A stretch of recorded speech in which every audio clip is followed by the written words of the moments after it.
I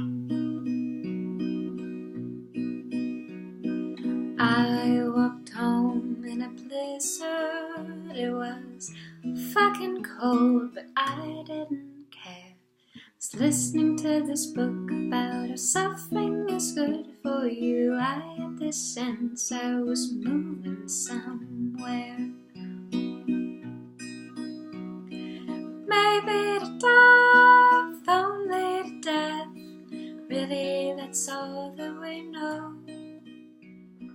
Knowing that somehow is free, the world does not care where I go. You've heard when you get better, you don't give up your pain. It's just that what you do with it gets less insane. The meetings I made weren't meant to last. Things that would pull me let go quite fast. When I learned that their grip wasn't inevitable.